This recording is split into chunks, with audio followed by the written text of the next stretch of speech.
So, I am going to start a course on programming in C language. This is the first video of C programming. Welcome to my channel Bright Side.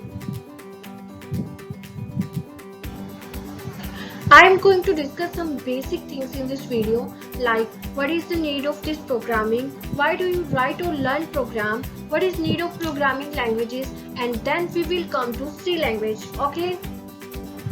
Let's discuss what is the need of programming.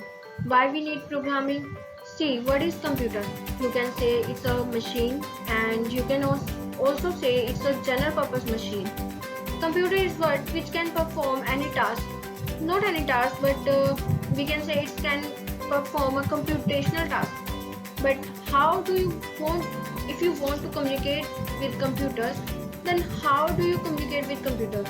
Suppose if you want to add two numbers, then it's not like that you say, hi computer, I want to add two numbers, and or you can say, hey computer, I want to add two numbers, so tell me what is the addition of 4 and 5. No, because computer will not understand your language, because it has its own language. So now what will you do?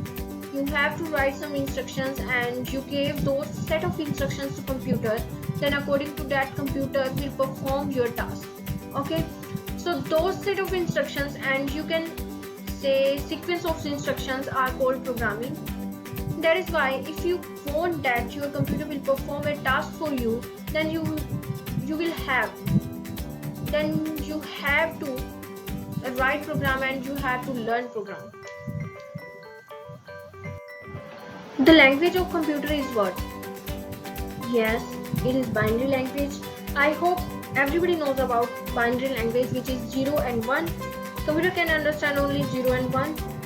So if you write some instructions in English or Hindi language and any other language, computer will not understand, because computer only understand the binary language, and we can say binary language is computer's own language. So basically you can say computer run by programming, and computer is nothing without programming.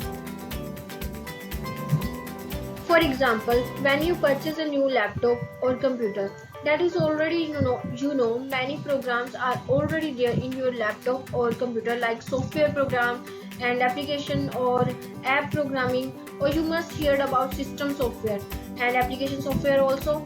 Software is what? That is set of programs. So now how we can write programs?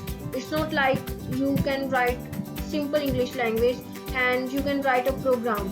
No. But the point here is, what computer can understand only 0 and 1, and you write program like we take example of C language, then definitely we can not going to write 01001. So we write what? We write hash include stdio.h, hash include conio.h, and void main, then int ab, then printf or scanf, everything. These are the coding of C language, which are discussed when we will in another video. We write a program in C language by using hash include and stdio.h and another coding. That program convert into computer language, and then computer will execute your program, or more specifically I would say CPU, because it is what is CPU? CPU is central processor unit, and we can say it's a heart of computer. And without wasting any time, let's discuss about C language. Introduction of C language. It was developed by Dennis Ritchie in 1972. Where it was developed? It was developed in Bell Laboratories. Before C, the language was developed, which is B language. So C is basically, you can say, it is a system programming language. Many software have written in C language, like Oracle, Android. The core libraries of Android was written in C language, and a major part of web browser is also written in C language. And we also can count device drivers is also written in C language. So basically C is a very popular language in another programming languages, and during 1980s C was most widely used programming language. Now we discuss about some features of C language. From the very first, it is a high level language. Why so? Because here you just focus on writing programs. You don't need to focus on low level language, like you don't need to focus on the specification or the architecture of the CPU or computer that you are used. Here you only focus on more data, variable, constants and everything. So it is high level language. Next one is, it is small language. Why small language? Because it is having only 32 keywords. Comparison to other programming language, there are more than 32 keywords, but in the C language there are only 32 keywords. So that is why it is very easy to learn and small language. Next one is, it is, you can say, core language, and many other languages are dependent in C language. We can say Java and C++, both language and more other languages are derived their features from C language. Next one is, it is portable. Programs you write in C language, you can run that program on different machine.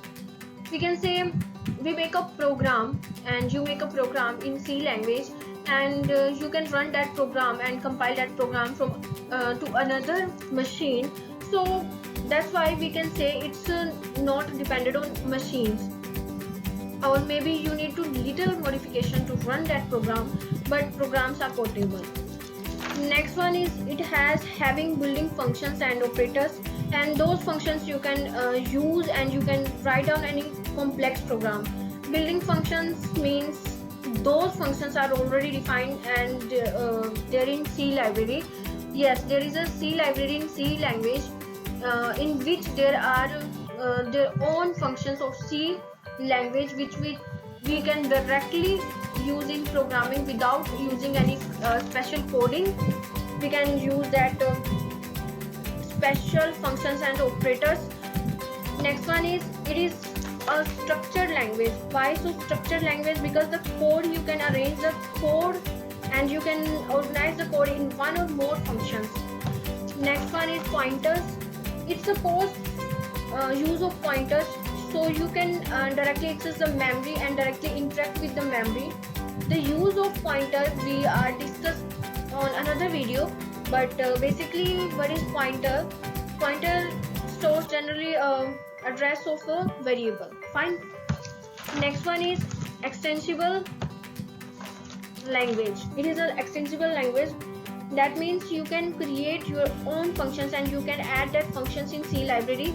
Remember about C library, in which we can create our own functions, and in which there are one or more another functions which are we can use, we can call that functions in the program without any coding.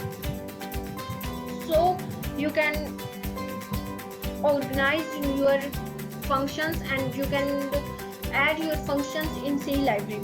That's why it's an extensible language. Next is compile and execution of a program very fastest. So it is having building libraries, building functions. That's why it compile and execution of this language is very fast. Next one is support features of dynamic memory allocation.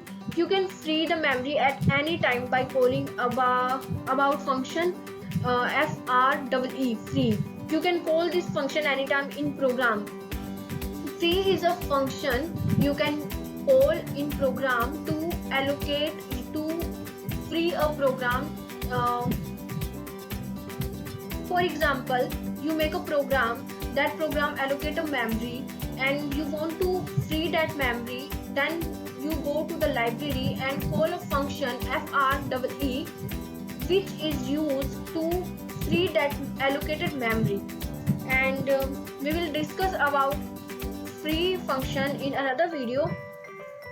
So I think these are some features of C language.